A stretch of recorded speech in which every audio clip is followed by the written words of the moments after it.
Hello class, welcome back to Concept Capsule. நான் உங்கள் Vignesh. So ரே ஆப்டிக்ஸோட next ஸ்ட்ரக்சருக்கு வந்திருக்கோம். Optical instrument. Okay, I think optical instrument இந்த வருஷம் உங்களுக்கு சிலபஸில் இல்லை.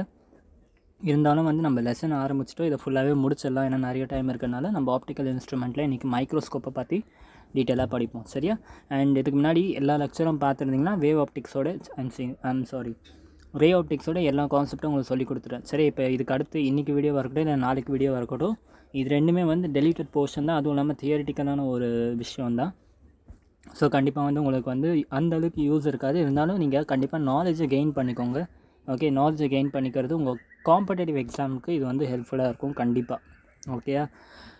ஸோ இன்றைக்கி ரொம்பவே ஷார்ட்டான ஒரு வீடியோ வச்சுக்கலாம். ஆப்டிக்கல் இன்ஸ்ட்ருமெண்ட்டோட பேசிக்ஸ் மைக்ரோஸ்கோப்பை மட்டும் பார்த்துட்டு நாளைக்கு டெலஸ்கோப் பற்றி பார்ப்போம். இன்றைக்கி சிம்பிள் மைக்ரோஸ்கோப் மட்டும் பார்ப்போம். நாளைக்கு காம்பவுண்ட் மைக்ரோஸ்கோப் அண்ட் டெலஸ்கோப் நாளைக்கு பார்த்துடலாம். ஓகே, ஸோ மைக்ரோஸ்கோப்னால் என்னென்னா உங்கள் எல்லாருக்குமே தெரியும். அதை நான் எக்ஸ்பிளைன் பண்ணணுன்ட்டு அவசியம் இல்லை. ஒரு சின்ன ஆப்ஜெக்டை நீங்கள் பெருசாக பார்க்கணும் அப்படின்னா நீங்கள் யூஸ் பண்ணுற விஷயம் தான் மைக்ரோஸ்கோப். ஓகே, நிறைய பேர் பார்த்துருப்பீங்க. உங்கள் மேக்னிஃபைங் கிளாஸ் கூட ஒரு மைக்ரோஸ்கோப்பாக தான் ஆக்ட் ஆகுது. ஓகே, அது சின்ன விஷயத்த நமக்கு பெருசாக ஆக்கி காமிக்கிறோட வேலை தான் மைக்ரோஸ்கோப்போட வேலை. சரியா? ஸோ இப்போ இந்த மைக்ரோஸ்கோப்புக்கு உங்களுக்கு தெரிஞ்ச ஒரு விஷயம் இருக்குது, மேக்னிஃபிகேஷன். ஓகே, மேக்னிஃபிகேஷனுக்கு ஜஸ்ட் நம்ம ஃபார்முலாலாம் டெரைவ் பண்ணிடணும். மேக்னிஃபிகேஷனோட ஃபார்முலானா image distance upon object distance தான் மேக்னிஃபிகேஷனோட ஃபார்முலா. இது உங்களுக்கு தெரிஞ்ச விஷயம் தான். ஓகே, பட் மைக்ரோஸ்கோப்பில் மேக்னிஃபிகேஷன் நீங்கள் நினைக்கிற மாதிரி இமேஜ் டிஸ்டன்ஸ் அண்ட் இமேஜோட ஹைட் அண்ட் ஆப்ஜெக்டோட ஹைட்டை பேஸ் பண்ணி கிடையாது. மேக்னிஃபிகேஷன் ஆங்குலர் மேக்னிஃபிகேஷனாக இருக்கும். எதுலனாக்கா நம்மளோட மைக்ரோஸ்கோப்பில். ஓகே, ஸோ இன் மைக்ரோஸ்கோப் நம்ம வெறும் மேக்னிஃபிகேஷன் பார்க்க மாட்டோம், ஆங்குலர் மேக்னிஃபிகேஷன் பார்ப்போம். ஓகே, ஸோ ஆங்குலர் மேக்னிஃபிகேஷன் புரியணுன்னாக்கா நீங்கள் ஒரு சின்ன விஷயத்தை ஃபஸ்ட்டு படிங்க. இப்போ என்ன பண்ணுறேன்னா, இந்த இடத்துல உங்களோட ஐ இருக்குது. ஓகே, ஸோ இந்த இடத்துல உங்கள் ஐ இருக்குது. நான் என்ன பண்ணுறேன்னா, இந்த ஏதோ ஒரு ஆப்ஜெக்ட், இந்த let it be a pencil.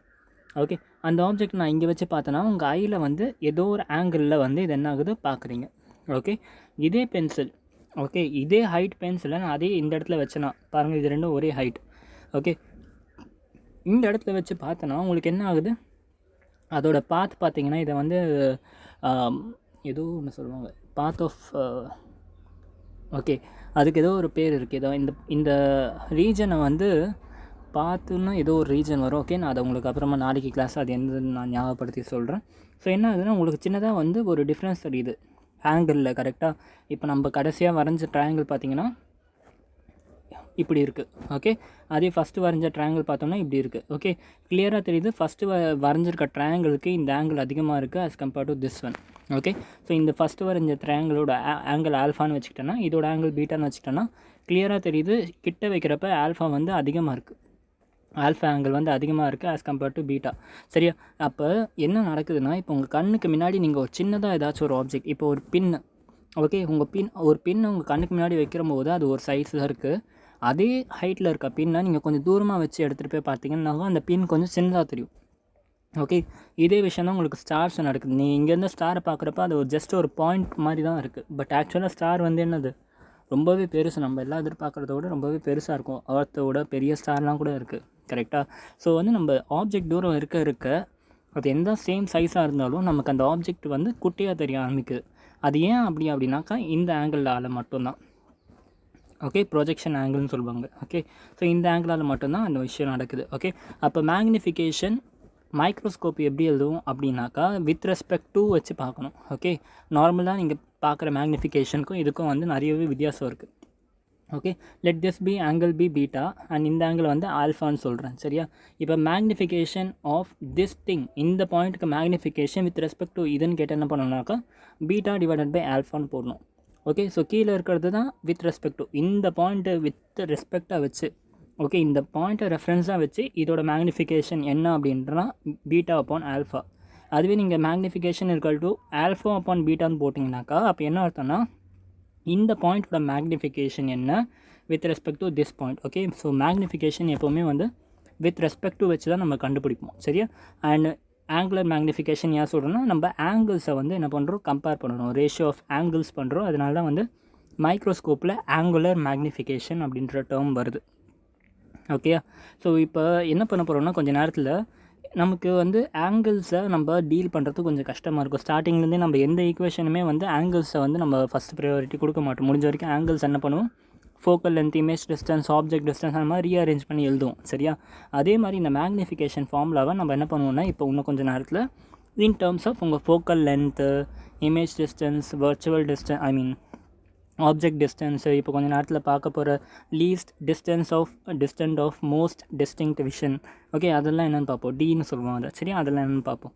இந்த ஃபார்முலாவை இன்னும் கொஞ்சம் நேரத்தில் நம்ம சிம்பிளிஃபை பண்ணி நம்ம எக்ஸாம்ஸில் நியூமரிக்கல்ஸ் அப்ளை பண்ணுற ஃபார்முலாவை மாற்ற போகிறோம். சரியா? பட் அந்த டெரிவேஷனுக்கு போகிறதுக்கு முன்னாடி உங்களுக்கு வந்து இந்த விஷயம் தெரியும். Least distance of most distant vision அப்படின்னா என்னன்னாக்கா, ஓகே, இது பேரை படிக்கும் போது கொஞ்சம் காமெடியாக இருக்க மாதிரி இருக்கும். சரியா?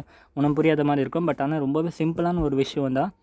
உங்களால் இப்போ உங்கள் கையில் ஒரு பென்சில் கொடுத்துருக்கேன். சரியா? ஒரு பின் வச்சுப்போம். ஓகே, நீங்கள் இங்கே நிற்கிறீங்க, உங்களுக்கு ஒரு பின் கொடுக்குறேன். அந்த பின்னை நீங்கள் இங்கே வச்சு பார்க்கும்போது உங்களுக்கு அந்த பின்னு கிளியராக தெரியுது. கரெக்டாக? இன்னும் கொஞ்சம் இங்கே வச்சு பார்க்கும்போது உங்களுக்கு அந்த பென் கிளியராக தெரியுது. இன்னும் கொஞ்சம் இங்கே வைக்கும்போது கிளியராக தெரியுது.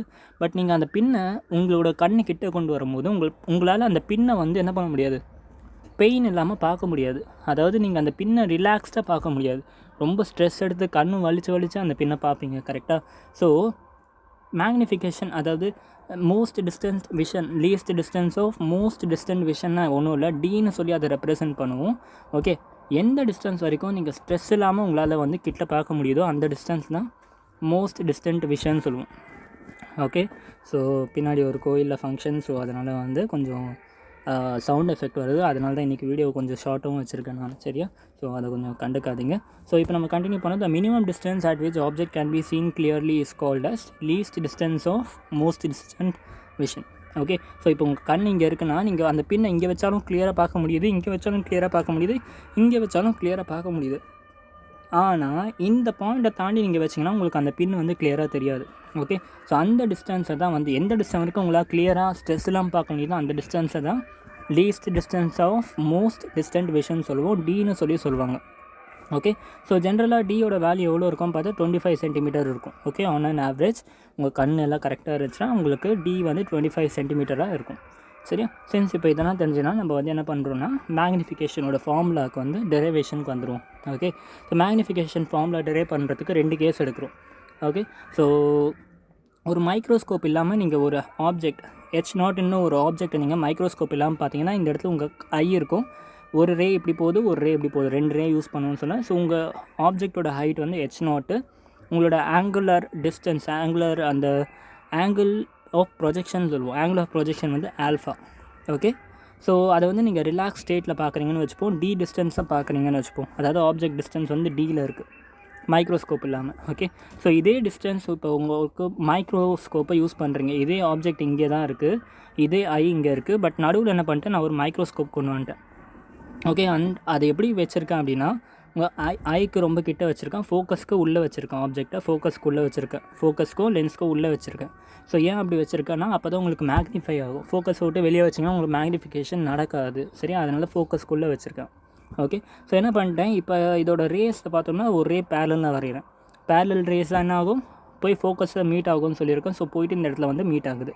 ஓகே, இன்னொரு ரே என்ன பண்ணுறேன், நான் டேரெக்டாக போலில் பாஸ் பண்ணுறேன். நான் என்ன சொன்னேன், போலில் வந்து எந்த ரேயை பாஸ் பண்ணாலும் எந்த டேரெக்ஷனில் வருதோ அதே டேரெக்ஷனில் அந்த ரே போய்கிட்டே இருக்கும். சரியா? ஸோ என்ன ஆகுது, இப்படி போலில் பாஸ் பண்ணனா இப்படி போகுது. ஓகே, ஸோ இதை நம்ம எஜெக்ட் பண்ணோம்னா இது போய் எங்கேயுமே ஜாயின் ஆகாது. ஸோ என்ன பண்ணோம், பேக் ட்ராக்கிங் பண்ணுறோம். பேக் ட்ராக்கிங் பண்ணோம்னா இமேஜோட டிஸ்டன்ஸ் என்லார்ஜாக போய் பின்னாடி இந்த ஃபோக்கஸை தாண்டி போய் இருக்கும். ஓகே, ஸோ இந்த ஆப்ஜெக்ட் வந்து இப்போ நமக்கு மேக்னிஃபை ஆகி தெரிய ஆரம்பிச்சிடுது. ஓகே, இது வரைக்கும் கிளியராக? இது வரைக்கும் கிளியரில்? சூப்பர். ஸோ வந்து இந்த டிஸ்டன்ஸ் என்ன சொல்கிறேன், நான் யூன்னு சொல்கிறேன். ஓகே, ஸோ எந்த டிஸ்டன்ஸில் போய் மேக்னிஃபை ஆகுதோ அதை வந்து நான் வந்து எனக்கு ஸ்ட்ரெஸ் இல்லாமல் பார்க்கணும்.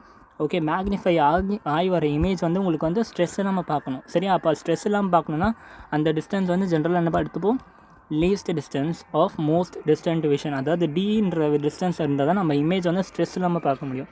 இல்லாட்டி நீங்கள் வந்து மைக்ரோஸ்கோப்பை ஃபோக்கஸ் பண்ணி அது எந்த பாயிண்ட் வரைக்கும் ஸ்ட்ரெஸ் இல்லை, அதுக்கு தான் அந்த நாப் மாதிரி ஒன்று இருக்கும். அந்த நாபை திருப்பினோம்னாக்கா நமக்கு டி டிஸ்டன்ஸ்க்கு வந்து அந்த இமேஜை கொண்டு வரும். சரியா?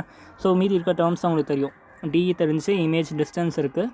அண்ட் இந்த ஆங்கிள் பீட்டான்னு சொல்கிறேன், இந்த ஆங்கிள் வந்து ஆல்ஃபா, இந்த ஆங்கிள் பீட்டா. ஏன் அப்படி சொல்கிறேன்னா, நார்மலாக நீங்கள் பார்க்குறதுக்கும் மைக்ரோஸ்கோப்பில் பார்க்குறதுக்கு ஒரு ஆங்கிளை கம்பேர் பண்ணி தான் மேக்னிஃபிகேஷன் ஃபார்மில் எழுதணும். சரியா? ஆங்கிள்ஸை கம்பேர் பண்ணி எழுதுவோம். சரியா? இது வரைக்கும் கிளியராக? h0 வந்து ஆப்ஜெக்டோட டிஸ்டன்ஸ். ஓகே, ஸோ இப்போ நமக்கு தெரிஞ்ச ஃபார்முலா என்ன? மேக்னிஃபிகேஷனோட ஃபார்முலா வந்து பீட்டா அப்பான் ஆல்ஃபா உங்களுக்கு தெரியும். ஓகே, பீட்டாங்கிறது உங்களுக்கு மைக்ரோஸ்கோப்பில் வர ஆங்கிள் ஆஃப் ப்ரொஜெக்ஷன், ஆல்ஃபாங்கிறது நீங்கள் நார்மலாக பார்க்குற angle of projection. Okay, so இப்போ வந்து டேன் பீட்டா, இந்த நான் உங்களுக்கு என்டையர் ரே ஆப்டிக்ஸில் 2 விஷயம் சொல்லியிருப்பேன். டேன் தீட்டாவாக இருந்துச்சுன்னா அது என்ன பண்ணுவோம், நம்ம வெறும் பீட்டாவா இல்லை ஆல்ஃபாவை மாற்றி எழுதிப்போம்.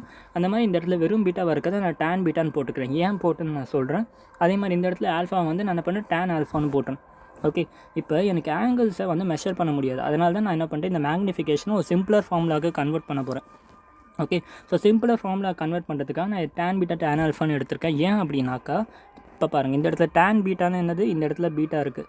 ஓகே, இந்த triangle tan beta equal to இந்த height of the object divided by distance, அதான் ஆப்போசிட் அப்பான் அட்ஜசன்ட், அதாவது h0 அப்பான் u.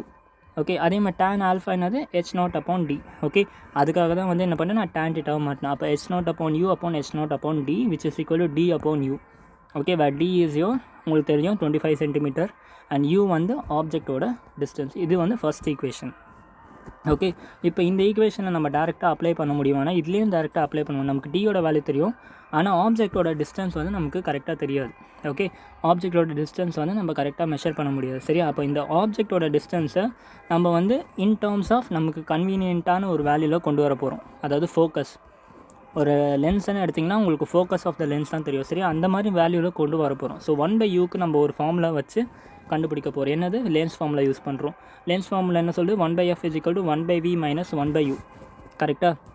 அப்போ இந்த லென்ஸ் ஃபார்முலாவை நான் இந்த ஆப்ஜெக்ட், அதாவது இந்த லென்ஸ்க்கு அப்ளை பண்ணேன்னா 1/f வந்து என்னவாக இருக்கும்? f வந்து இந்த சைடில் இருக்குது. கரெக்டாக? 1/f வந்து எப்போவுமே பாசிட்டிவாக இருக்கும், ஞாபகம் வச்சுக்கோங்க.